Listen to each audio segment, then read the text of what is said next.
This past week, I asked everybody to share a picture on Facebook. And the reason we do that is because we want to make this really sweet slideshow of all these family pictures. And some of them are going to be like really embarrassing. And I promise to put some pictures of my wife and family up there that are really embarrassing. Now that's not embarrassing, that's a really nice picture. It's a really nice picture. So if you haven't done that yet, if you haven't given your picture, and some of you remember, like when we first started back at the Cowboy Church at the Armory, we had this slideshow that ran of all these pictures, and we ran it during our greeting time. And we want to do that because we want to create community, et cetera, et cetera. It's just pretty cool. It's pretty cool little touch that we want to do to create community. And we always want to be at kind of church that creates those environments. So if you haven't done so, even go on Facebook right now. I will forgive you. I can't see you again, so if you're on Facebook, I don't even know it. But if you want to go on Facebook even right now, if you want to go on Facebook right now, you just search The Altered Church Community, and there's a post on there, and just put some pictures up there. Because we want it to be more than just my family and the Fabians and the Pengovs. Like, we need some more people. I mean, we're a good-looking group, so we can, well, that's okay. But we want some of your pictures, too. So pictures can create environments of community, but you know what they say about pictures. What are they worth? 1,000 words. Now, what comes to mind when you see that first picture? Jared, can we go back? Picture number one, that one right there. What comes to mind? Just give me some words.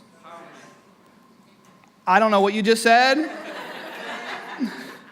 Friendship, smiles. Where are they at? Sisterhood. Are they at Panera? Panera, okay. Coffee. Right? So all these things come to mind. How about the next picture? Very good. So same thing. Again, what are some words that come to mind? All those things, what you just said is true. Okay. So young people, this is our young adults group. Yeah, young people. You got fresh, tight skin, right? Summertime, trampoline. I wonder, was Brian doing backflips off the trampoline? I don't know what's going on. But there's all sorts of words that come to mind when you look at that picture. How about the next, one more? How about this picture? Life. This is like the moment after my wife gave birth. She still got all that crusty stuff in her eyes there. You know, we need to get, someone clean that baby. But there's a lot of words that come to mind. Birth. Just the rawness of birth and new life. It's a whole bunch of words come to mind. And I bet that if we would have these pictures cycling through, and I had everyone here tell me what these pictures meant, if I had everyone here give a descriptive word, we would probably find something unique. Like each one of us could find something unique about all these pictures and something that we could each appreciate about each of these pictures. And if a picture's worth 1,000 words, it might mean 1,000 different things to 1,000 different people, yet the image remains unchanged. Everyone can have a different perspective of what that picture means, but the picture's still the same. The image is the same under each set of eyes. Now, the gospel, this concept that we've been discussing for the past few weeks, that is central to everything that we do as a church, is similar to that picture because it has a richness of meaning, a unique value to each heart that embraces it. For the outcast, the gospel says you can be accepted. For the exile, the refugee, the immigrant, the gospel says you can have a forever home. For the neglected, it says you can be loved. You will be loved. For the hopeless, it says you will have hope and peace and security. For the unforgiven, it says you are forgiven and accepted. It's been said by me, but probably somebody else. But I'm just going to stick and say it was me. So if you want to quote this, just say I said it. But it wasn't me. It was the Puritans like 150 years ago. They said that the gospel is like a diamond. And if you hold a diamond into the light, it reflects light. And as you turn it, and I'm holding the big diamond here, but if you turn that diamond, it reveals new beauty as you turn it. It reveals new meaning. It reveals something wonderful and majestic, and each side is just as beautiful as the last. And the gospel is similar. It has many functions. It gives hope and freedom and meaning in different ways to different hearts. But at its core, just like that picture of my wife and my brand new baby, that picture can simply described as a mother holding her newborn. The gospel can also be simply described. The gospel says, as we've been talking about the last few weeks, is that we are more sinful and flawed in ourselves than we ever dared believe. Yet at the same time, we are more loved and accepted in Jesus Christ than we ever dared hope. Anybody here a teacher, or you've taught someone something? I'm sure everyone's raising your hand. Again, I can't see you, so I'm just going to pretend that you are. You guys are so participatory. Appreciate that. So sometimes when you're taking a class, Jared, give me the next slide.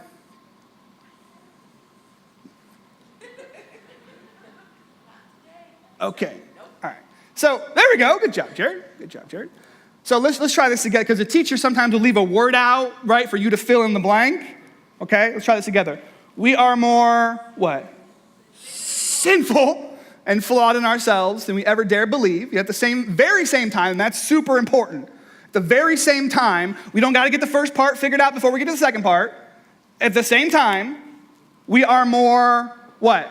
Loved and accepted in Jesus Christ than we ever dared hope. And if I was a teacher, I'd give all of you an A+. Great job. Give it up for yourselves, church. So the statement is really important. It's very powerful, but it also seems like a paradox, because on one hand, we can say it's really offensive. On the other hand, we can say it's very liberating. It's offensive because it says that we are all sinful and flawed, and even more so than we could ever imagine. More sinful and flawed than we could ever believe. No one wants to be told there's something wrong with them, right? Like nobody. Like you ever get in an argument with a friend? Like no one's ever wanting to be wrong. A spouse, a child, like no one ever wants to be wrong. So don't raise your hand, but if I said, hey, raise your hand if you have something wrong with you, like a couple people would raise their hands, right? Like a couple people. But if I said, does the person next to you have something wrong with them? No, they can't see you, okay? But everyone's gonna raise their hand, especially if you're sitting next to your best friend, or your husband, or your wife, like, your kids, something's wrong with them. Something's wrong with them. I heard them on the way to church listening to the rap music. They probably watch Game of Thrones. Got an Android phone. Right? So everyone here would raise their hand if we asked them if their neighbor or the person next to them had something wrong with them. So if you asked everyone if everyone else has something wrong or flawed about them, and everyone agreed, that means you got something wrong with you because you are part of everybody else that everyone else agreed that something was wrong with. Make sense? Good. Let's make it a little bit simpler. Does anybody here watch the news? We already talked about that. We all watch the news, right? Everyone's got their own brand of news. You got real news, you got fake news, you got sports news. You got funny news, you got satire, everyone's watching news, all right? When you watch the news, do you ever say, the world is just a little messed up, right? The world is messed up. And you may not even believe in Jesus, but when you watch the news, you're like, oh, Lord Jesus, please come on back. So while it seems offensive to say that we are sinful and flawed, I think that if we really think about it, when we look at the world around us, we would agree that the world is in rough shape, and so are we. Now, that second part of that statement, the part that says that while we were hopelessly sinful and flawed, we are, at the very same time, more loved and accepted in Jesus Christ than we ever dared hope. Well, that part is full of liberation and freedom, because it tells us, in spite of our condition as a society, in spite of our brokenness as people, in spite of our flawed condition, in spite of our dysfunction, that through Christ, through a relationship with Jesus, through faith in him, we are loved and accepted. This means that we don't have to get ourselves right in order to receive God's love. Pay attention. We receive God's love, and through his faithfulness and patience with us, he gets us right while loving us all along. Understand that again.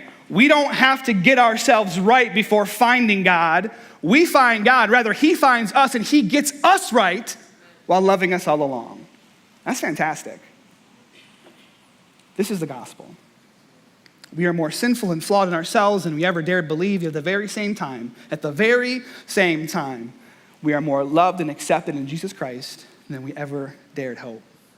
Now, it's been my aim throughout this series to teach the principle of the gospel through various passages in the book of Luke. And so we spent the first couple of weeks talking about the parable of the lost sheep. Anybody remember that one? That was a good one. Good one. We talked about the prodigal of the lost son. That was good, powerful story, great stories. And I think you feel the power of these stories because they challenge us to move past those feelings that we can sometimes have where we want to condemn other people, right? And that's in all of us. We want to do that. We want to point and say, God don't love that. God don't love those kind of people. But those stories push us past that. But they also remind us of God's love and his endless pursuit of all of us, no matter how wrecked and flawed and gross we are. This morning, I want to continue in the book of Luke and talk about a story that illustrates the truth of the gospel, that we are more sinful and broken than we can believe, yet more loved and accepted than we could dream. And maybe this story does it better than any other story. If you have a Bible, turn with me to Luke chapter 7. You can also use your smartphone. And of course, the passages will be up here to my right and my left. If you remember from the last 2 weeks, there are two groups of people that Jesus seems to find himself interacting with and confronting repeatedly.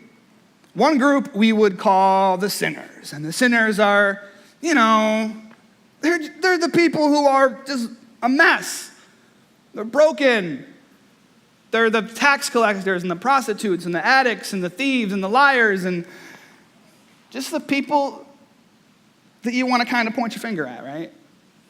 And the other group of people, these people are known as Pharisees, and they're the religious leaders of the day. They're like the religious leaders and the politicians, and, that can be, you know how that goes. And they're self-righteous, and they're real judgy, and they want to condemn everyone, and they like to point their fingers at the sinners and tell them how they have no business with God. And so Jesus is always confronting these two groups of people. So as we read this first verse here, we see once again, Jesus is interacting with a Pharisee. It says in verse 36, when one of the Pharisees invited Jesus to have dinner with him, he went to the Pharisee's house and reclined at the table. So Jesus is having dinner at a Pharisee's house. His name, as we learn, is Simon. This is a different guy than Simon Peter, who's an apostle. This is not Simon Peter. This is Simon Jeffrey. I don't know. I just made that up. It's not in the Bible. Don't quote that. So you wonder why Simon Jeffrey invited Jesus. Jesus is a bit of a celebrity. He's a guy you want to be seen with. He's known as a prophet. Prophets, not only can they sort of tell the future, but a prophet in the Bible is essentially a preacher, right? He's someone who can really expound on the word of God and teach it in a way that's very powerful, and he has special insight from God. So people want to be around Jesus. But also, it's an opportunity to ask him some tough questions and maybe see if they can sort of trip him up, because understand that the Pharisees, they want to kill Jesus. It's sort of their goal to have Jesus put to death. And so when you see the Pharisees asking Jesus questions, it's always with this ulterior motive of seeing if he can incriminate himself. So why does Simon have Jesus over for dinner? Maybe he's genuinely curious. Maybe he's trying to dig up some dirt on him, maybe trying to trip him up. We don't know, but we know we're in for another confrontation, because in verse 37 it says, a woman in that town who lived a sinful life learned that Jesus was eating at the Pharisee's house. So she came there with an alabaster jar of perfume. And there's two things that jump out when I read this passage. The first is her condition. What does Luke, who wrote this, what does Luke say she is? She's sinful. She's a woman living a sinful life.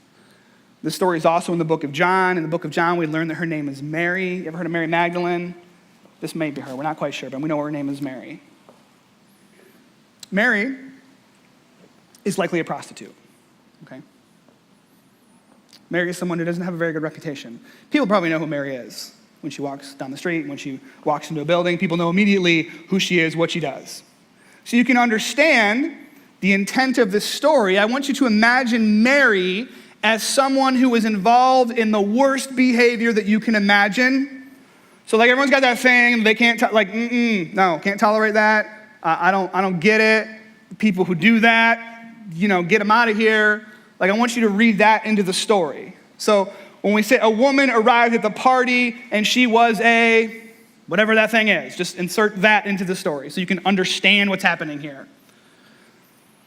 The second thing that pops out to me is what she brought with her to the dinner party. What was she carrying? She was carrying an alabaster jar of perfume. Alabaster is a stone, and sometimes it can be very valuable. It's sometimes intricately carved. And she brings this to the banquet. And this alabaster jar of perfume was very valuable. Between the perfume and the jar, it was worth 300 denarii. You know how much that's worth? 1 denarii is 1 day's wages. So that's about a year's worth of wages. So is it valuable? Do you own anything that's worth 1 year of your wages? I'm not talking about your house or your car because that's probably owned by the bank. I'm talking about something you own. Do you have anything in your possession that is worth 1 year of your wages? You all know how much you make. Do you own something that's worth all of that? If you did, you can be sure that you'd be very protective of it. You'd lock it up in a safe. You'd hide it really well. This woman takes this alabaster jar of perfume. She takes it out of her house, out of her little safe, and she walks down the street with it, walking down the street with this where anybody could have stolen it. And she walks into this banquet hall. And she walks into the room, and everybody's looking at her. Because when Mary walks into the room, people know who she is. People know what Mary's up to. But she approaches Jesus.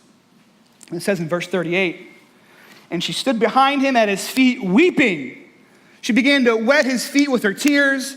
Then she wiped them with her hair, kissed them, and poured perfume on his feet. Mary's a wreck. Mary is crying. You know that ugly cry? Anybody ever done an ugly cry? You know what I'm talking about. An ugly cry. That's what Mary's doing. And I think that she's doing this for 2 reasons. First, she's crying because she's sitting in the reality of who she is in comparison to Jesus. Jesus is perfect. No one can have any charge against Jesus. He's honorable. He's holy. He's a miracle worker. He's a prophet. And here she is with all her baggage and all her past. And she knows who she is in light of who he is. She also certainly feels some degree of shame because she knows what she's walking into that room. She knows what people are thinking about her. She knows her reputation. But mostly, I think that she's crying because she's overjoyed. The text doesn't say this, but it seems like she must have had another encounter with Jesus. Maybe it's when he was preaching. Maybe it's he was walking on the streets. But she's crying because all that guilt and that shame that she's experienced in her life because of her own poor decisions is erased in this man Jesus who's offered to give her a clean slate, no matter what she's done.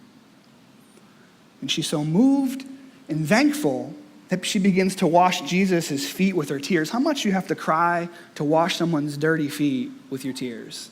That's ugly crying. That's a lot of tears. Now, if you know anything about the customs of the ancient Near East, you'll understand that washing someone's feet was a sign of servitude. People's feet were dirty.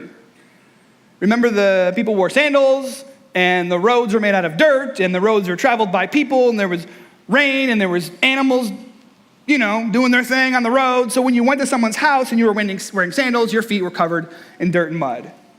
So this woman is using her tears to wash his feet, and then she uses her hair to dry them. And understand that a woman letting down her hair was something that was reserved for her husband.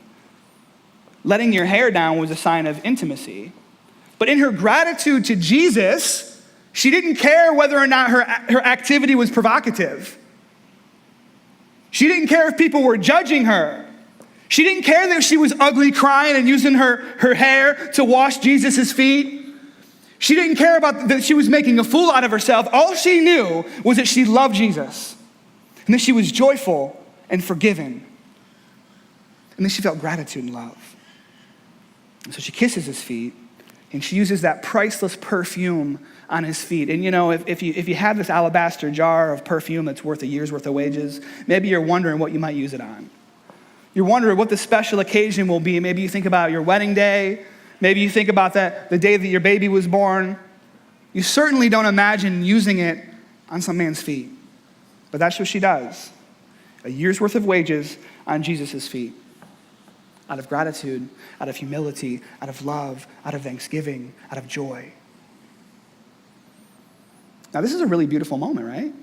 Like, this is like really good stuff. Like, if you saw this on a movie, like, you'd be just like, oh, my heart, oh, be good stuff. It's like watching The Notebook, but with Jesus. In this moment, there's joy, there's gratitude, there's humility, there's honor, and there's love. But of course, it completely went over the head of the Pharisee.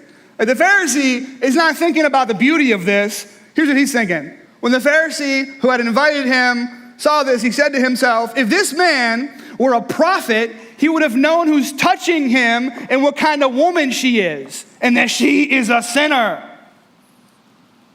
So the Pharisee witnesses all this beauty, and he says, if Jesus was who he said he was, then he would have known who this woman was, and there'd be no way that he would let her wash his feet, because a righteous man, a holy man, has no place with a sinner. A man of God would want to spend zero time with that woman.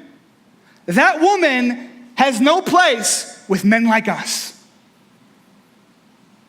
Now, we don't know where Jesus was sitting in proximity to Simon. We don't know if he was sitting next to him or across the room. But we knew that Jesus knew exactly what he was thinking. And so Jesus says to him, Simon, I've got something to tell you. And I love this because this guy is having this private moment of judgment from across the room maybe, and Jesus just calls him out. Hey, Simon, I got something to tell you. And of course, the Pharisee agrees to hear what Jesus has to say. He's got company over. He doesn't want the uneducated holy man, Jesus, the town prophet. He doesn't want this local celebrity to humiliate him. So he says, of course, tell me what you want to say. And so Jesus begins to tell a story. In this story, it talks about two people. Verse 41, we learn about them. A certain moneylender had two debtors. One owed 500 denarii and the other 50. When they could not pay, he canceled the debt of both. And Jesus asked Simon in the story, now which of them will love him more? Which of the two people that had their debt canceled will love the moneylender more? And understand, a denarii was worth 1 day's wages.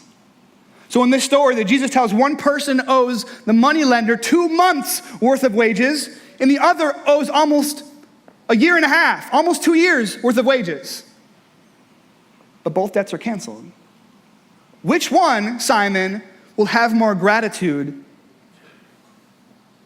Which one will be more appreciative? Which one will love the moneylender more?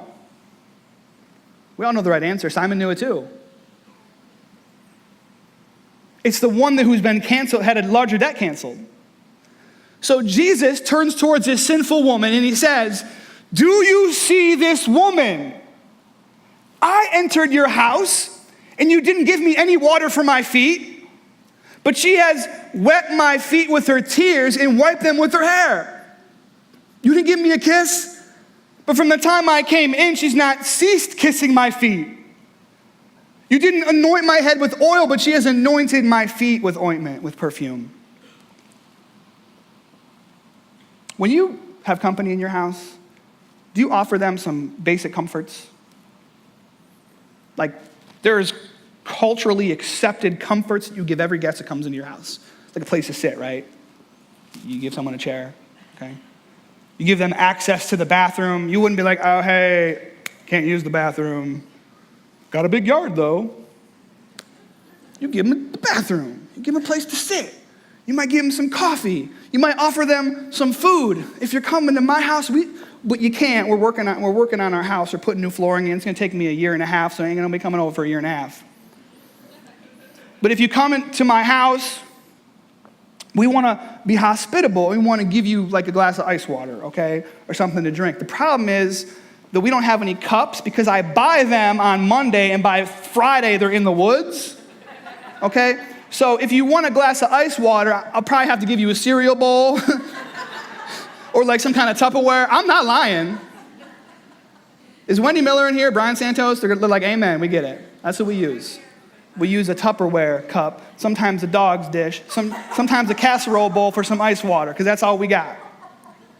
It's not that we don't try. We just bought cups last week. They're at the neighbor's house. But we try to be hospitable as best we can. The same was true in the ancient Near East. The same is true in Palestine. There were always 3 courtesies that should be offered to every guest. The first was a kiss. I know this seems kind of weird to us. If you come to my house and I kiss you, you know, it's going to be weird. You probably won't come back again. But the kiss was like the handshake. High five, fist bump, hug. It was a greeting, right? And if you did come to my house after 1.5 years, after my floors are done, and if you don't mind drinking out of a cereal bowl, you come to my house, I'm going to open the door, and I'm going to greet you like high five, hug, fist bump, something. Like I don't know, it's just me, but you got to greet someone, and this is how it was. But it was a kiss. I ain't going to kiss you. The second thing was a foot washing. Again, the roads were dirty. So if you came to my house, I wouldn't want you feeling insecure about your dirty feet, and I wouldn't want you tracking your dirty feet on my rug. So I'd have someone, maybe someone in my household, wash your feet. The third thing was oil or perfume. Why? Because the sun is hot, your head's warm, your hair is dry, you smell. So it would be good for me to offer you some oil for your head, some perfume for your body, so you could feel fresh. Ain't nobody dope as me. I feel so fresh and clean. So fresh and so clean. So these are basic courtesies. And none of them are provided to Jesus. The Pharisees don't provide any of these. So Jesus says, you didn't wash my feet or even provide me with my own bucket so I could wash my own feet. But this woman, a woman who you call a sinner, who wasn't even qualified to make your guest list, she's using tears of gratitude to wash my feet. And she's using her hair to dry them. She doesn't even care how she looks. She's using her hair. You couldn't even offer me a basic greeting. And yet this woman, who you've written off, who you've labeled and condemned, a woman who you think has a story that's already been completed, she's kissing my feet. She's showing gratitude and love for me. And you didn't anoint my head with oil as any host should, but she's putting this perfume on my feet. A perfume that is worth 1 year's wages. A perfume that's her most valuable possession. She gives it to me. You condemn her, but she comes to me in humility, in joy, and gratitude, and love. And she doesn't even care what anybody thinks because she's putting me first. Her gratitude and love for me first. Her honor for me first. Therefore, I tell you, in verse 47, her sins, which are many, are forgiven, as her great love is shown. But whoever has been forgiven loves little.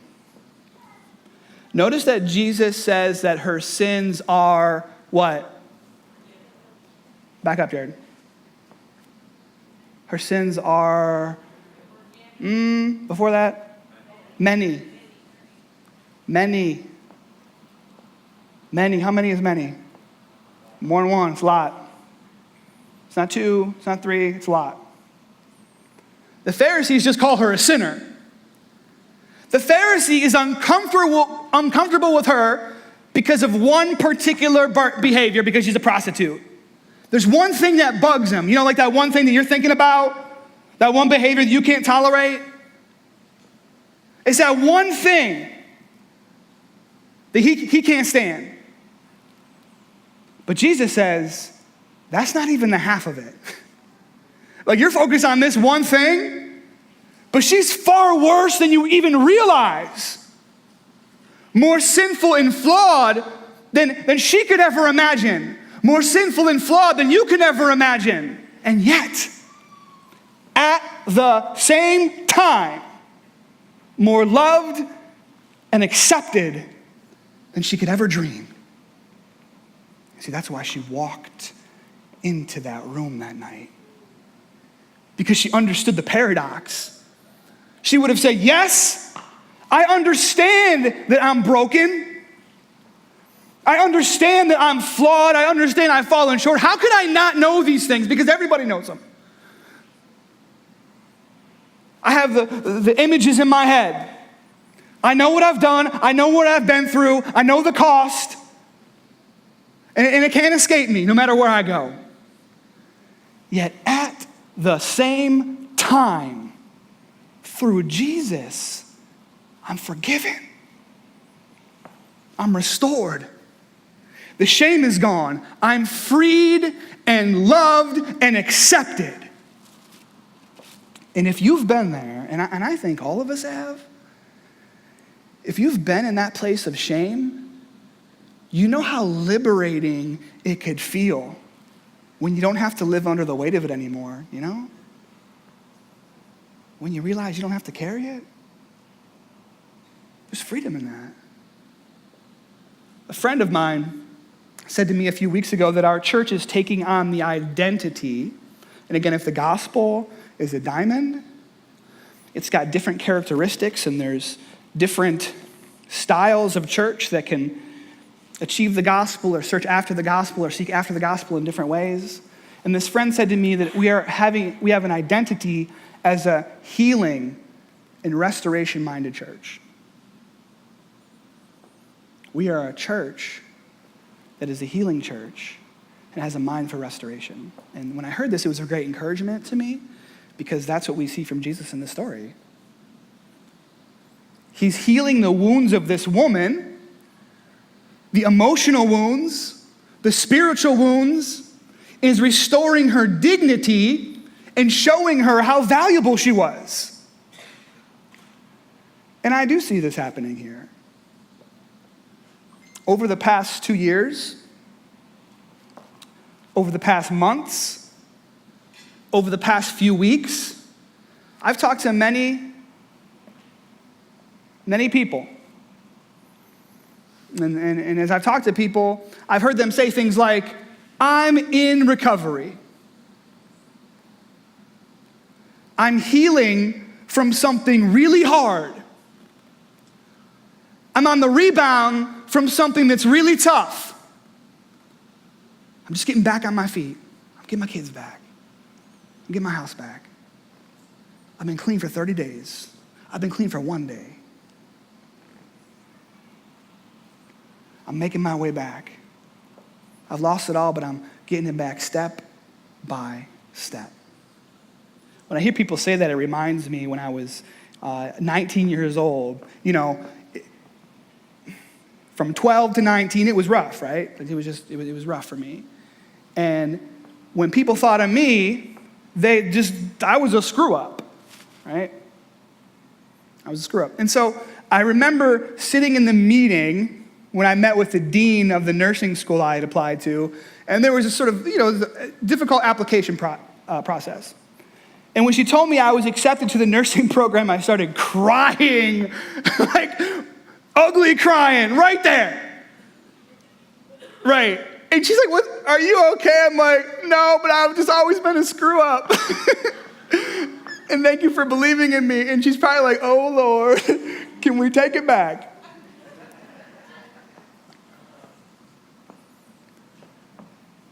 But I knew where I had been. And I knew where I wanted to go. And that's why I respect those stories so much. You know you can't keep going the way you've been going because the only thing you're going to find is hurt. You felt that? Loss?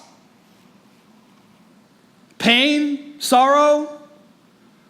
No one likes it when your family says you're a screw up. No one likes it when your friends say you're a screw up. So you know you gotta go somewhere else. You know where you've been, but you know where you gotta go. You want to seek Christ and try with all his might, and all his energy, and all his strength to put the pieces back together. I know we have many, many people in this church now who have that story. And there's many, many, many people, hundreds of thousands of people within 20 miles of this place who have that same story. And we, by the love and grace of Jesus, are going to be the church that shows them healing and restoration. That will happen. I talked about vision earlier. That will happen. But as we said last week, there's a lot of us here, and when I say a lot of us, I'm talking about me, and I'm talking about you. Even if you're the one struggling, you can identify with this. There's a lot of us here that can't identify with a sinner. Like, we can't identify with that woman. We've never been there before. Or maybe we have, and we've worked ourselves out of it, so we can't relate to it anymore, and we think to ourselves, why can't you just get it right? I got it right, why can't you? And so we can't identify. We've never been there before, and so we don't get it. I had someone say to me after last week's message, how could you forgive a pedophile? How could you forgive a racist? How could you forgive a person who destroys their family with their bad decisions? How could you do that? That's the same question the Pharisees asked of Jesus. How could you forgive that woman? Jesus, you know where she's been. You've probably seen her out there. How could you forgive her? If you truly knew who she was, there's no way you could. And then Jesus' response. His response is, I know more of her sins than you ever could. You're thinking about one. I see all 10 million. Yeah, she's more sinful and flawed than any of you could ever know. Yet at the very same time, more loved and accepted than she could ever dream. Now, Jesus' actions here put all of us on the same playing field because we are all equally in need of grace. Some of us because of our carelessness, some of us because of our recklessness, some of us because of our own poor choices. And you feel that. If that's you, you feel it. But some of us are on that same playing field because our hearts are hard. Because we're so comfortable condemning. We're so comfortable standing back and saying, no, I couldn't do that. God can't love that.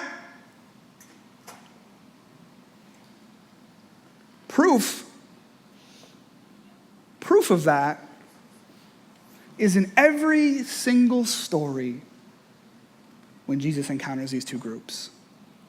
He's constantly saying, every time he encounters these two groups, every time he encounters the sinners and Pharisees, he's always saying, you are more sinful and flawed than you realize. Yet at the same time, more loved than you know. The Pharisees are saying, we need more rules to prevent bad behavior. More rules, more judgment, more condemnation. And the sinners are over here and they're saying, we need more love to prevent judgment. We need more acceptance. Jesus gets right into the center of that with the gospel. He says to the Pharisees, yes, those people have made mistakes. but I still love them and I want to restore them. And he says to the sinner, yes, you are loved and accepted. But the response to my love for you is a changed life. The gospel pulls the Pharisees towards love and grace. And it pulls the sinner toward reform as a response to God's love and grace. That's the gospel. And if you've been here for the past few weeks, you know that it's been essentially the same message. The application is the same. That's intentional. We have to know this. If we are going to be the church that God wants us to be, we have to know what the gospel means. We have to know how it relates to our relationships horizontally with each other and vertically with Christ. But there's something different here in this passage that we don't see in the parable of the lost sheep, that we don't see in the prodigal son. In Jesus' story about the moneylenders, he asks which one will have more appreciation. Is it the one who's been forgiven a little debt? Or is it the one who has a large debt forgiven? And of course, everyone agrees that it's the one that has the larger debt that is more appreciative, that is more thankful, that has more gratitude. But watch what Jesus says next. Verse 47, he says, therefore, I tell you, her many sins have been forgiven, as her great love is shown. But for whoever has forgiven little, loves little. He doesn't say the one who has many sins to forgive is loved more. Pay attention. He doesn't say the one who has many sins is loved more. He says the one who has many sins forgiven loves more. Understand the difference. God doesn't love you more because you have more sins. But if you have more sins, you love God more. Because you have a grateful heart. Because you know what you've been rescued from. So what this woman is doing is showing her great love because she's been forgiven much. She felt compelled to love much. And all those people in that room had many sins. They were all flawed and dysfunctional. All of them, every person in that room, from the Pharisee to the sinner, they were all that man in the story who had been forgiven a large debt. Yet she's the only one showing gratitude and love for Jesus. What Jesus is saying is that her response was the right response. We are all more sinful and flawed than we can ever imagine. Yet at the same time, in Christ, more loved and accepted than we could ever dream. And the right response to this is to show love to Jesus. Because even though we don't know the full measure of it, we understand that we have been forgiven and loved in unimaginable ways. So understand what this means. It means that all of us as redeemed people, all of us as healed and restored people, we don't have to impress Jesus to have a relationship with him. We don't have to modify our behavior to maintain and sustain his love. We don't have to be perfect because we are all a work in progress. But as a result of all he has given us, the healed heart, the renewed mind, we are compelled to love him well, to seek after him in humility, presenting him with an alabaster jar of our very best, our best energy, our best time, giving him our best resources, deciding to love people well, committing to following his commands even when they seem impossible, and so many seem impossible. But even then, we give him our best, knowing that we are more sinful and flawed than we could ever believe, yet at the same time, more loved and accepted than we could ever dream. And because of that, we approach him in joy, saying, Jesus, I love you. Jesus, I want to be used by you. Jesus, take all the junk in my life, take all the dysfunction and broken pieces and make me new, Jesus. The joy in that is freedom. Because I don't need to have every answer. I don't have to carry the weight and burden of impressing God. I don't need to feel the weight of trying to prove myself to Him over and over again. I have been accepted and loved because I believe. And because He loves me, I have the freedom to give Him my very best. Not for a minute of my trusting Him will I feel forsaken. Not for a moment will I forget my standing for Him. And I am free knowing that it's all because of Him. I am more sinful and flawed than I could ever imagine. But at the same time, because of Christ and through Christ and in Christ, I am more loved and accepted than I can ever imagine. Let's stand to worship, church.